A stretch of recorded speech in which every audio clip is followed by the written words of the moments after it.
नमस्कार, सबका स्वागत है एजुकेशन मंत्रा यूट्यूब चैनल में। आज हम एवरेज का कॉन्जिक्यूटिव टर्म्स पे जो बेस्ड क्वेश्चन होता है उसको सॉल्व करेंगे। तो सबसे पहले मैं कॉन्जिक्यूटिव नंबर्स पे बेस्ड जो कॉन्सेप्ट है मैं उसको समझा देता हूँ आपको, फिर उसके बाद क्वेश्चन करेंगे। तो देखिए, जैसे मैं आपके सामने नंबर्स लिख रहा हूँ, कॉन्जिक्यूटिव नंबर्स आपके सामने लिख रहा हूँ, जैसे 1 2 3 4 5 ये नंबर है आपके सामने। इसका अगर एवरेज निकालना है तो आपको पता है कि एवरेज निकालने के लिए फार्मूला होता है total sum divide by number. तो इसका हम सम कर देंगे। 5 और 4 9, 9 और 3 12, 12 और 2 14, 14 और 1 15, 15 डिवाइड बाई कितना 1 2 3 4 5, 5 से डिवाइड कर दिया तो ये हमारा आ गया 3, एवरेज 3 आ गया। तो आपको एक चीज़ ये नोटिस करना है कि जो एवरेज हमारा आ रहा है इस सीरीज़ का 3 आ रहा है। तो ये सीरीज़ में देखिए, ये जो 3 है एकदम मिड वाला टर्म है 3, यानी कि हम ये कह सकते हैं कि जो भी कॉन्जिक्यूटिव नंबर सीरीज होता है तो उसका एवरेज एकदम मिड वाला टर्म होता है, मिडिल वाली जो वैल्यू होती है वही एवरेज होता है। जैसे 1 2 3 4 5 इसमें एक एक से बढ़ रहा है सीरीज, 1 से 2 हो गया, प्लस का 1 हुआ, फिर 2 से 1 प्लस हुआ, 3 से प्लस 1 हुआ 4, मतलब ये नंबर एकदम सीरीज में चल रहा है तो इसका एवरेज एकदम मिड वाला टर्म हुआ। आप एक चीज़ ये भी देख सकते हैं कि जो पहला टर्म है 1 और लास्ट वाला टर्म है 5, इन दोनों का अगर हम एवरेज लें 1 + 5 डिवाइड बाई 2 तो ये 6/2 आ रहा है, यानी कि 3। तो मतलब पहला टर्म और लास्ट वाला टर्म इन दोनों का एवरेज ले रहे हैं तब भी हमारा ये 3 आ जा रहा है, यानी कि हमको पूरे सीरीज का एवरेज लेने की ज़रूरत नहीं है। हमको अगर पहला टर्म मालूम है और लास्ट वाला टर्म मालूम है तब भी हम एवरेज फाइंड आउट कर सकते हैं। आप ये भी देखिए 2 + 4 डिवाइड बाई 2, 2 + 4 डिवाइड बाई 2 ये भी हमारा 3 आ गया, यानी कि दूसरा टर्म और ये इस सीरीज का जो चौथा टर्म है इन दोनों का भी एवरेज ले रहे हैं तो ये 3 आ जा रहा है। तो कहने का मतलब कि एवरेज हम दो तरीके से निकाल सकते हैं। अगर पहला टर्म मालूम है आपको, लास्ट वाला टर्म मालूम है, तब भी दोनों को प्लस करके 2 से डिवाइड कर देंगे तो एवरेज निकल जाएगा। या फिर दूसरा और चौथा टर्म मालूम है तब भी निकाल सकते हैं। यानी कहने का मतलब कि जो भी नंबर सीरीज में चल रहा है तो उसका एवरेज होगा एकदम मिड वाली वैल्यू। ऐसे ही आप देख लीजिए, अगर आपके सामने कॉन्जिक्यूटिव इवन नंबर हो तो क्रमागत सम संख्या अगर आपके सामने है, जैसे मैं बोल दूं कि 2 4 6 8 और 10, इसका अगर एवरेज निकालना है तो क्या करेंगे आप? एवरेज निकालने के लिए सबको जोड़ देंगे, सबको ऐड कर लेंगे और जितना नंबर है उससे डिवाइड कर देंगे। तो यहाँ पे देखिए 2 और 4 6, 6 से 12, 12 8 20 और 20 10 30, 30 डिवाइड बाई संख्या कितना 1 2 3 4 5, 5 से डिवाइड कर दिया तो ये एवरेज आएगा 6। अब देखिए ये जो 6 आ रहा है एवरेज, ये एग्जैक्ट वैल्यू है कि नहीं मिड में? ये 1 2 3 4 5, 5 नंबर के एकदम बीचों बीच में 6 है, यानी कि हम सीधे सीधे ये करने की ज़रूरत हमको तो थी नहीं। हम सीधे सीधे कह सकते हैं कि ये जो इसका एवरेज निकालना था तो हम सीधा सीधा बोल सकते थे कि ये जो मिड वाली वैल्यू है ये हमारा एवरेज हो गया। या फिर हम ये भी कर सकते थे 2 + 10 डिवाइड बाई 2 बराबर 6, यानी कि पहला टर्म और लास्ट वाला टर्म को ऐड करके 2 से डिवाइड कर दिया तब भी आ गया। तो हम ऐसे भी निकाल सकते थे मिड वाली वैल्यू। यानी कि कहने का मतलब कि ये टोटल सम करने की ज़रूरत नहीं है हमको। अगर कॉन्जिक्यूटिव इवन नंबर का सीरीज है तो मिड वाली वैल्यू अगर हमको फाइंड कर लेते हैं तो वो एवरेज हो जाएगा। या फिर पहला टर्म और लास्ट वाला टर्म मालूम है तो उससे भी फाइंड आउट कर सकते हैं। सेम ऐसे अगर आपके सामने इवन नंबर है के अलावा ऑड नंबर आ जाए, क्रमागत अगर विषम संख्या है,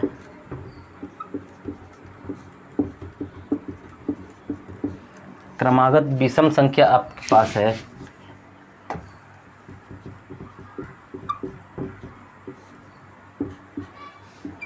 3 5 7 9 11, तो इसका अगर एवरेज निकालना है तो हमको सम करने की ज़रूरत नहीं है। मैंने बताया ना कि मिड वाली जो वैल्यू अगर सीरीज में चल रहा है तो मिड वाली वैल्यू ये 7, इसका एवरेज हो जाएगा 7, कुछ करने की ज़रूरत नहीं है। या फिर हम ये कर सकते हैं 3 और 11 14 डिवाइड बाई 2, मतलब 3 और 11 का एवरेज ले लिया तब भी 7 आ गया। तो इस केस में भी हमारा क्या होगा, ये एवरेज 7 हो जाएगा। ठीक है, तो ये एवरेज, ये कॉन्जिक्यूटिव टर्म से बेस्ड जो भी क्वेश्चन आएगा तो इसको हम देखते हैं। आपके सामने एक बार एग्जांपल और दे देता हूँ, जैसे 3 है, 5 है, 7, 9। अब आप बताइए कि इनका जो है एवरेज कितना होगा। अब इसका एवरेज निकालने के लिए मैंने बताया ना कि जो मिड वाला टर्म होगा, एकदम मिड वाला, तो यहाँ पे आप बोलेंगे कि ये चार नंबर है और इसके बीच में 2 संख्याएँ ये 5 और 7। तो मैंने बोला ना कि एकदम मिड वाला, यानी कि 5 7 तो है, इसके भी बीच में तो कुछ ना कुछ नंबर होगा। 5 और 7 के बीच में नंबर 6 है, तो यानी कि ये हमारा एवरेज हो जाएगा। या फिर आप ऐसे भी कर सकते थे, ये दो मिड वाले वैल्यू 5 और 7 का एवरेज 5 + 7 डिवाइड बाई 2, तो ये 6 एवरेज हमारा आ जाएगा। तो चलिए इसी बेस्ड पे हम कुछ क्वेश्चन कर लेते हैं। देखिए आपके सामने ये क्वेश्चन दिया है कि 6 लगातार विषम संख्याओं का औसत 58 है, बड़ी संख्या क्या है। तो इसमें बोल रहा है कि 6 लगातार विषम संख्या है। लगातार का मतलब एक के बाद एक है, जैसे 3 है तो 3 के बाद अगली विषम संख्या 5 होगी, 5 के बाद अगली विषम संख्या 7 होगी, तो इस तरह से नंबर है 6 लगातार विषम संख्या। तो देखिए जैसे अगर पहला नंबर मान लीजिए 6 नंबर है, 3 4 5 6, तो मैंने आपको बताया था ना कि जो एवरेज होता है वो कॉन्जिक्यूटिव नंबर्स में एकदम मिड वाली जो वैल्यू होती है वही एवरेज होता है। तो इसमें एवरेज 58 दिया है, 58। तो ये जो 6 नंबर, इनके बीचों बीच में 58 कहीं ना कहीं लाई करेगा। तो इसके सबसे बीच में आप देखिए कहाँ हो सकता है 58। तो ये जो है इसमें, ये सीरीज में पूरा बीचों बीच में नंबर ये 2 नंबर है, यानी कि 58 जो होगा एवरेज जो होगा ये इन दोनों का एवरेज होगा, इन दोनों के बीच में होगा। तो हम ये कह सकते हैं कि जो बीच में लाई करेगा ये 58, यानी कि इन दोनों का एवरेज ये 58 होगा। और ये नंबर क्या है, ये नंबर लगातार है, विषम संख्या, एकदम सीरीज में चल रहा है। तो ये नंबर क्या हो सकता है, ये 58 है, तो अगला 58 के जस्ट बाद कौन सा नंबर हो सकता है, 59। तो हम ये कह सकते हैं कि ये नंबर 59 होगा और ये नंबर 57 होगा। तभी तो 57 और 59 का अगर हम एवरेज लें, 57 + 59 डिवाइड बाई 2, तो 58 हमारा आ जाएगा। तो इस कहने का मतलब ये है कि मिड वाली वैल्यू जो है यही एवरेज होगा 58। तो इसके जस्ट बाद वाली संख्या होगी 59। अब इसके जस्ट बाद वाली क्या संख्या होगी, ये लगातार विषम संख्या है, मतलब 59 के बाद विषम संख्या क्या हो जाएगी, 59 के बाद विषम संख्या 61 हो जाएगी। फिर इसके बाद विषम संख्या कितनी हो जाएगी, 63। तो वही पूछ रहा है कि सबसे बड़ी संख्या क्या है। तो मेरी सबसे बड़ी संख्या निकल के ये आ रही 63। आंसर कितना हो जाएगा हमारा, 63। ये सबसे बड़ी संख्या हो जाएगी। देखिए आपके सामने एक क्वेश्चन और दिया है, यदि 93 लगातार सम संख्याओं का औसत 74 है तो पहले और आखिरी संख्या का योग कितना है। कहने का मतलब कि जो संख्या है सम संख्या है, सम संख्या का मतलब कि जो भी संख्या होगा वो 2 का डिफरेंस होगा और सम संख्या है। तो इसका औसत दिया है 74। तो मैंने आपको बताया जैसे नंबर है 2 4 6 8, अगर ये संख्या है तो इसका एवरेज निकालने का क्या तरीका बताया था मैंने। ये तो संख्या का जो एवरेज होगा एकदम मिड वाली वैल्यू होगा, मिड वाली वैल्यू 7, यानी कि इसका एवरेज 7 होगा। या फिर एक और तरीका कि पहला संख्या और जो लास्ट वाली संख्या है इन दोनों का जो एवरेज होगा वो पूरे सीरीज का एवरेज होगा, यानी कि 2 और 8 का जो एवरेज होगा 2 + 8 डिवाइड बाई 2, ये आ गया 5। सॉरी यहाँ पे जो है 4 और 6 का जो एवरेज आता ये 5 आता, यानी कि 2 और 8 का जो एवरेज आता तो ये 5 एवरेज आएगा। तो ये बोल रहा है क्वेश्चन में कि 93 लगातार सम संख्याओं का औसत 74 है, यानी कि एवरेज के लिए मैंने बताया आपको कि पहला टर्म और आखिरी टर्म, मतलब पहली संख्या प्लस अंतिम संख्या एवरेज निकालने का तरीका तो ये भी है ना कि पहली संख्या और अंतिम संख्या का एवरेज ले लें, पहली संख्या और अंतिम संख्या को जोड़ के 2 से डिवाइड कर दें तो हमारा औसत आ जाता है। अगर आपका सीरीज लगातार सम संख्या का सीरीज है या लगातार इवन संख्या का कॉन्जिक्यूटिव नंबर सीरीज है तो ये औसत आपका आ जाएगा। तो यहाँ पे औसत आपको दिया है 74 और पहली संख्या और अंतिम संख्या का योग पूछ रहा है, पहली संख्या और आखिरी संख्या का योग पूछ रहा है, यानी कि हमको यही तो पूछ रहा है, यही तो वैल्यू पूछ रहा है, यानी कि डायरेक्ट हम औसत में 2 का गुणा कर देंगे तो हमारा आ जाएगा आंसर औसत। देखिए आपके सामने एक अगला क्वेश्चन दिया है, 7 लगातार सम संख्याओं का औसत 84 है तो पहली संख्या और आखिरी संख्या का अंतर क्या है। ये लगातार सम संख्या है, जैसे पहला एक सम संख्या है उसके जस्ट बाद दूसरा सम संख्या होगा। अगर हम बोल दें कि अगर एक संख्या पहला 2 है उसके बाद 4 है, इसके बाद 2 का डिफरेंस 6 हो जाएगा, फिर 8 हो जाएगा। ऐसे बोल रहा है कि 7 जो संख्या है वो लगातार सम संख्या है और इनका औसत 84 है, तो एवरेज है 84। तो देखिए 3 4 5 6 और ये 7, इनका एवरेज है 84, इनका औसत 84 है, तो औसत जो होगा वो एकदम बीचों बीच नंबर होगा। तो ये 3 अगर इधर से हम देखें, 3 इधर से निकाल दें तो बीच में ये संख्या ये हो गया मेरा, तो ये जो संख्या होगा 84, ये संख्या हमारा ये हो जाएगा।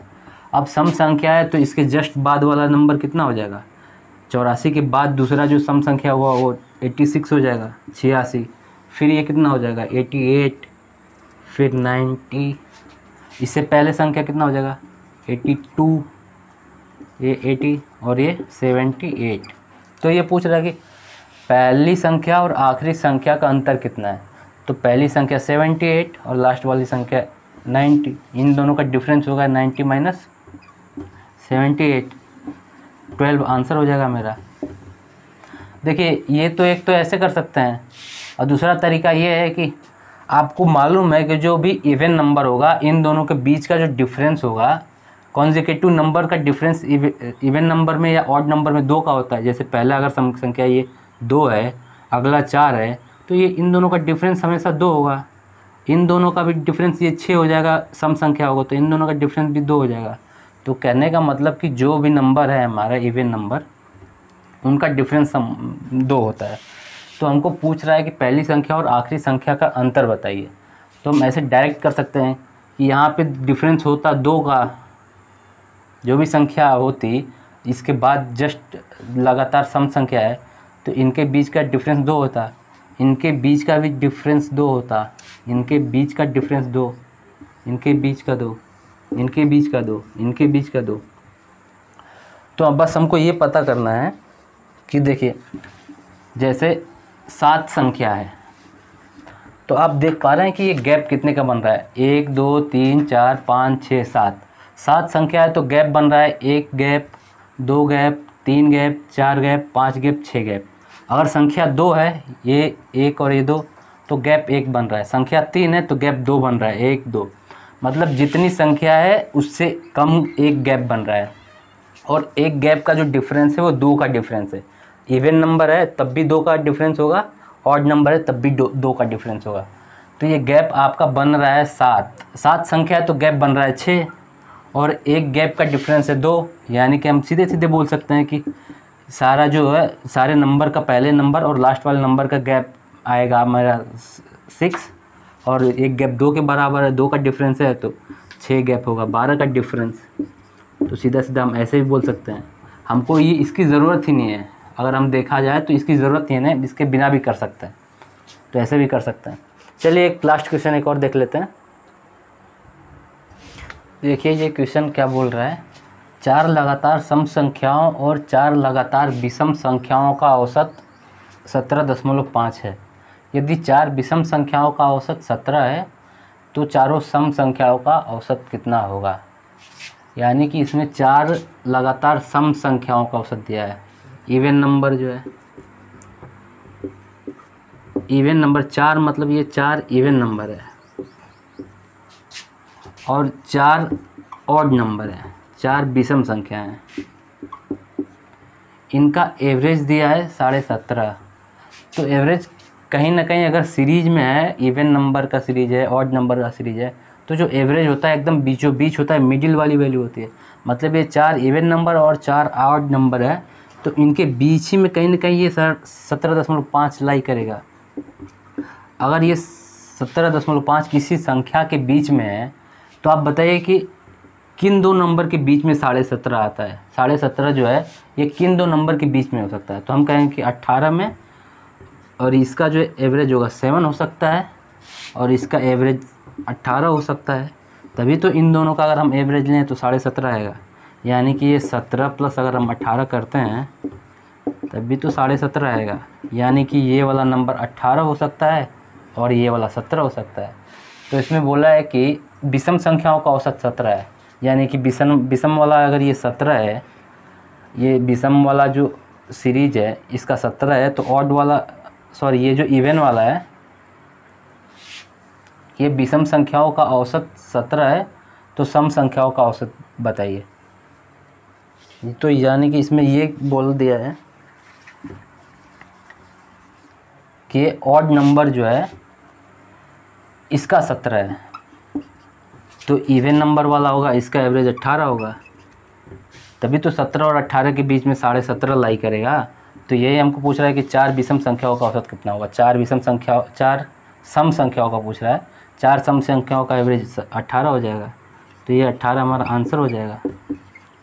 यही पूछ रहा था बस। ठीक है, तो आज के लिए बस इतना ही। अब अगले क्लास में देखेंगे एवरेज का कुछ क्वेश्चन जो भी